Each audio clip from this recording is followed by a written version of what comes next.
Which one is more dangerous, Detroit or Chicago? Detroit is small but grimy. Everybody know everybody. So if you do something, it catch up with you fast. You can't really move without somebody clocking you. Somebody knows somebody. You do something, you rob somebody, that's probably somebody's cousin, and they know that person that you robbed, and then they know your friends, cat's dog, cousin. Chicago is like Detroit on steroids. The crime rate is higher, so the police don't even investigate homicides a lot of time. People just do whatever they want to, have switches, stolen cars, and all that from what I see. You do something small, you ain't even gotta worry. The police focused on homicides, but I heard they don't even investigate it sometimes. This is why people are hide 20, 30 hats. Somebody said King Von was just one person that rap. Imagine the people in Chicago that don't rap, that's unknown, lurk in the streets. In Detroit, you move wrong, or if you do the smallest thing, you noticed all over the city. Chicago, you not even gonna make the news. It's like you could just be a regular dude out here with hood rank, but ain't nobody gonna know about it. So which one do you think is worse or more dangerous, Chicago or Detroit?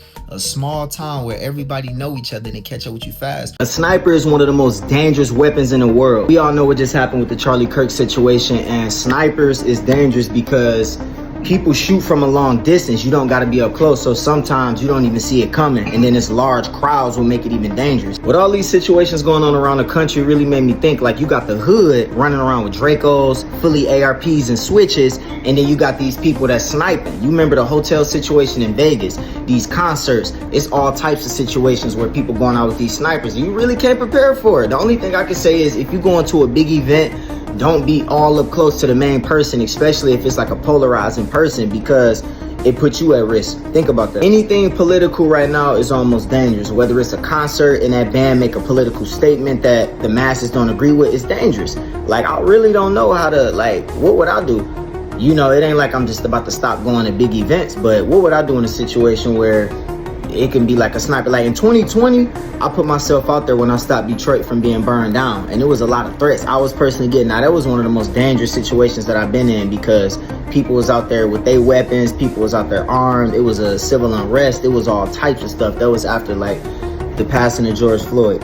So that situation was tough, and we know that it was people out there with snipers and all that. So at the end of the day, what you think? Let's talk about it in the comments. Bullets in there can penetrate certain types of armor. So you get an ARP, which is 5.56, 7.62s, right? I got one. A Drake is a small AK, which is easier to hop out on. Which one is more dangerous, poking somebody or blowing somebody? One, you got to get up close on somebody.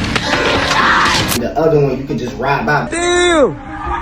With these YNs jumping out on people on feet, man, what? They keep 50 in a little Jeffin. I block Bloodhound up on the scope. Now I'm mostly talking about what would a judge say? If somebody is convicted of either one of these, what would a judge say this is worse? Like, both of them is messed up at the end of the day, so both of them I say, but still, like, if a judge sat next to two people and said, you ran up on somebody and poked them, or you ran down and, like, you know, slid back, because one of them might be worse than the other one, or do you believe they as equally as bad? I wonder what would a psychologist say. If you a psychologist, talk about it in the comments. Like, we talk about people like Ted Bundy, then you got the YNs running around. Some YNs say they need pills, perks, and all that to do what they do. That's real popular in music because they saying they don't want to, you know, go on the sober, and then they make fun of other rappers for saying you can't do a drill sober. So I'm wondering, like, on a psychological level, which one is worse, poking or like blow? I got a stab in my back before, so I was on the bus one time and I fell on a knife. This girl had it in her book bag, and I asked her what happened. It was a big butcher knife, and I got saved from it going fully in my back. It's like close to my spine too, and it was in a book bag, so it didn't go through the book bag fully, and I fell on it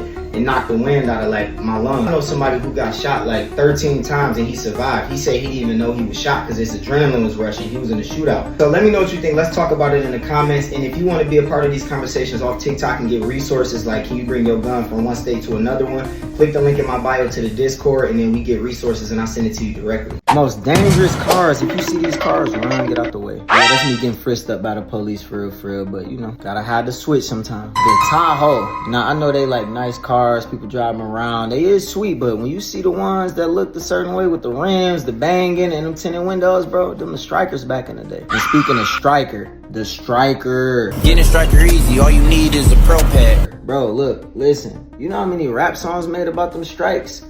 And now it's hard to tell the difference between which one is strike and which one not. You get what I'm saying? I see any car that look just like that, I'm on it. We getting on that car. Like, we getting on that car. This right here is a hood classic right here. You see this car, you already know what time it is. Like, I don't even know what to say. It's the one everybody know about this, from your grandma, your mama, every great grandparents, all that. When They invented horse carriages. It was something about these. They knew. Did I cover all the most dangerous cars to see in the hood, or did I miss something? Because I want to know. If I missed something, you let me know in the comments, because yeah, I don't know. What's the car that you look out for when you see it? Be like, oh shoot, get on that car. A Glock switch accuracy ain't as good as other guns because the barrel is short, number one. Anybody know that longer guns tend to have better accuracy.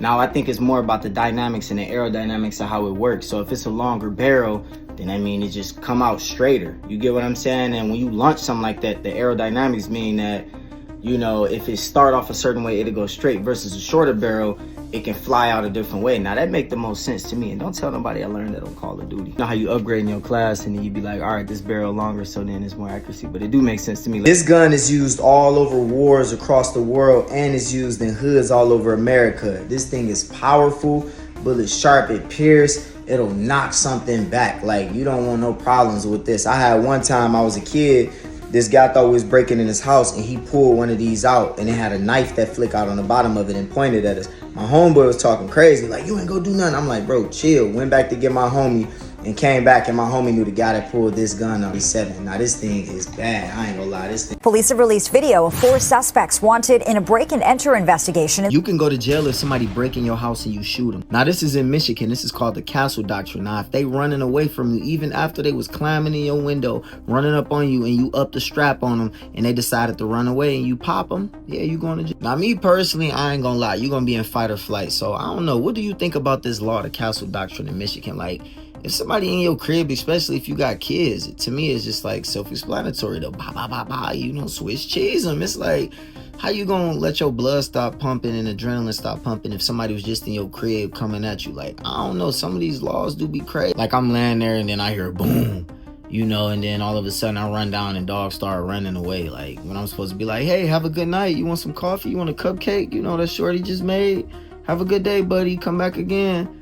Like, I don't know, have you ever been through a situation like that? Or do you know somebody or heard of a story where somebody done broke in a house or your house, and then they fired at them, and then all of a sudden it was running away and they got in trouble? Now, if you got a good attorney and the judge understand the situation, that's how you get out of it. That's usually how the laws work, and that's how this whole thing works. But that's crazy. Let's talk about it and let me know what you think in the comment. I took my gun on a plane, and most people don't know that that's legal. And I went to the police station to get a lock. Most people don't know you can do that for free. It's illegal to take the gun actually on a plane. You gotta check it in. If you don't check it in, you're going to jail, and it's a wrap. This is what comes with being a citizen of America, Second Amendment. Now, I don't know if you need a gun license to transport it. You might not if you transport it the right way.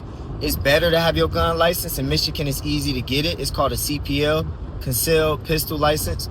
And I had mine for like 5, maybe 4 years. And it's easy to get it, so it's better to get it. But if you don't have it, you should look it up. And I'll also look into stuff with people. I'm about to start doing a live stream where I answer people questions, and I go online and look up the laws, because I always look up the law. Like, if I'm traveling to Chicago, I can't bring my firearm with me there, unfortunately, even though Chicago is one of the most dangerous cities to go to.